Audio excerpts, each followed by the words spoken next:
అస్సలు ఈ కూర అంటే ఇష్టం లేని వాళ్ళంటూ ఉంటారా? అందరూ ఇష్టపడే గుత్తి వంకాయ కూర. గుత్తి వంకాయ కూర అయితే మన వీడియోలో చేసేసుకుందాం. వచ్చేయండి. వీడియోలోకి వెళ్ళే ముందు లైక్ చేసేయండి. ముందైతే నేను అరకిలో వంకాయలు తీసుకుని కట్ చేసుకుని ఉప్పు నీళ్ళల్లో అయితే వేసుకున్నాను. తర్వాత మిక్సీ జార్ తీసుకుని ఉల్లిపాయ ముక్కలు, టమాటా ముక్కలు, పచ్చిమిర్చి, అల్లం వెల్లుల్లిపాయ ఈ విధంగా పేస్ట్ అయితే ప్రిపేర్ చేసేసుకోవాలి. ఇందులోనే కూరకు సరిపడా సాల్టు, కారం, అలాగే పసుపు, కొంచెం గరం మసాలా వేసుకుని మసాలా పేస్ట్ అయితే ప్రిపేర్ చేసేసుకోవాలి. ఈ విధంగా మసాలా పేస్ట్ ప్రిపేర్ చేసుకున్న తర్వాత కట్ చేసుకున్న వంకాయలు అయితే స్టఫింగ్ అయితే పెట్టేసుకోవాలి. చూసారు కదా, ఈ విధంగా అన్ని వంకాయలకి అయితే పెట్టేసుకోవాలి.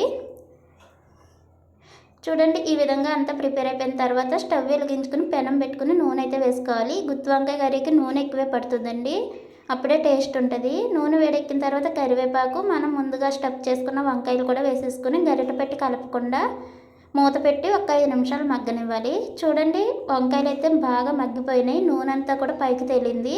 ఇందులోనే కొంచెం చింతపండు రసం అలాగే కొత్తిమీర వేసుకుని మూత పెట్టి ఒక్క 2-3 నిమిషాలు అయితే ఉడకనివ్వాలి. ఉడికిన తర్వాత చూడండి, గుత్తి వంకాయ కర్రీ అయితే గుమగుమలాడుతుందండి. మీరు కూడా ఒక్కసారి ఈ విధంగా ట్రై చేయండి, తప్పకుండా నచ్చుద్ది. కూర ఎలాగొచ్చిందో కూడా కామెంట్ చేయండి. ఉంటాను.